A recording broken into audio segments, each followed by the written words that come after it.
South చిన్న రాష్ట్రాలకు అన్యాయం జరగొద్దనే మహిళా రిజర్వేషన్ల పేరిట తెచ్చిన డీలిమిటేషన్ను అడ్డుకున్నాం. రాహుల్ గాంధీ అన్ని రాష్ట్రాలు సమానమనే విధానానికి వ్యతిరేకంగా బీజేపీ చర్యలు. ఎన్డీఏ ప్రభుత్వ ఆధిపత్య ధోరణిని నిలువరించినాం. తమిళ భాష, కల్చర్, చరిత్రపై బీజేపీ దాడి. ట్రంప్ కంట్రోల్లో మోదీ పనిచేస్తున్నారని ఆరోపణ.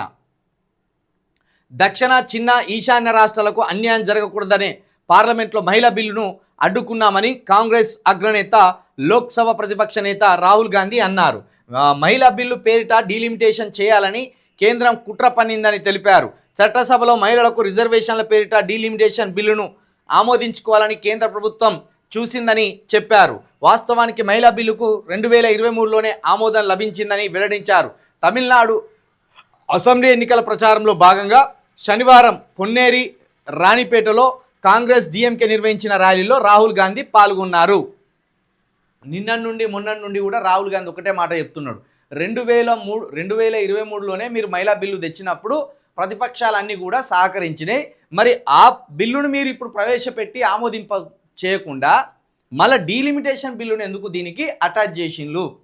డీలిమిటేషన్ బిల్లు ద్వారా చిన్న రాష్ట్రాలతో పాటు దక్షిణాది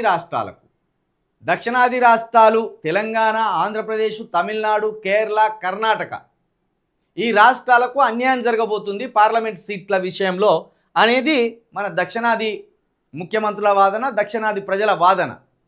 ఈ రెండింటిని ముడిపెట్టి ఏకకాలంలో సౌత్ను దెబ్బ కొట్టాలని చూసింది. ఏ రకంగా? కల్చర్ పరంగా దెబ్బ కొట్టాలని చూస్తున్నారు, రాజకీయ పరంగా దెబ్బ కొట్టాలని చూస్తున్నారు, భౌతికంగా దెబ్బ కొట్టాలని చూస్తున్నారు.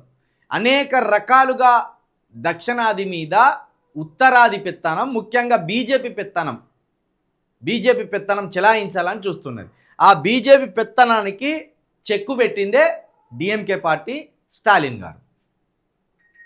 ఇక్కడ రాహుల్ గాంధీ గారు అధికారంలో ఉన్న మళ్ళీ ఇదే పని చేసేటోడు, మర్చిపోవద్దు మనం. ఎందుకంటే రాహుల్ గాంధీ గారు కూడా ఉత్తరాది నాయకుడే, ఆయనేం దక్షిణాది నాయకుడు కాదు.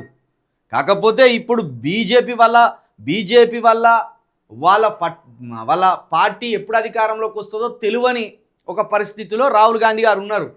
కాబట్టి ఆ బిల్లుకు విధి లేని పరిస్థితుల్లో అక్కడ డిఎంకే పార్టీ, ఇక్కడ రాహుల్ గాంధీ గారు పొత్తులో ఉన్నారు. కాబట్టి డిఎంకే పార్టీ సహకరించాలంటే డీలిమిటేషన్ బిల్లుకు వీళ్ళు వ్యతిరేకించాలి. డిఎంకే పార్టీ, కాంగ్రెస్ పార్టీ తమిళనాడులో పొత్తులో ఉన్నాయి.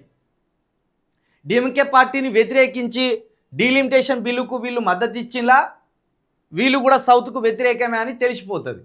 కాబట్టే డీలిమిటేషన్ బిల్లును వ్యతిరేకించడంలో కాంగ్రెస్ పార్టీ ఉత్సాహం చూపుతుంది. అట్లయినా మనము దక్షిణాది సీట్లతోటి అధికారంలోకి రావచ్చేమో అనే ఆశతోటి వాళ్ళు మనల్ని మద్దతిస్తున్నారు తప్పించి, దక్షిణాది అంటే రాహుల్ గాంధీ గారికి ఏం ప్రేమ ఉండదు, కాంగ్రెస్ పార్టీకి ఏం ప్రేమ ఉండదు.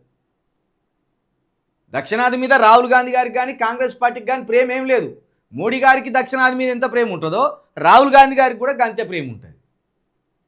దక్షిణాది హక్కులను, దక్షిణాది కల్చర్ని మనం కాపాడుకోవాల్సిందే. దక్షిణాది జోలికి మోడీ వచ్చినా, రాహుల్ గాంధీ వచ్చినా, వాళ్ళ తాతలు వచ్చినా మనం తరిమి కొట్టవలసిందే. భారతదేశంలో మనం భాగమై కలిసిపోయినాం, కానీ మన కల్చర్ని కానీ మన హక్కులను కానీ కాలరాస్తామంటే వాడు ఎవడైనా మనకు శత్రువే. ఇది మన దక్షిణాది ప్రజలు గుర్తుంచుకోవాలి.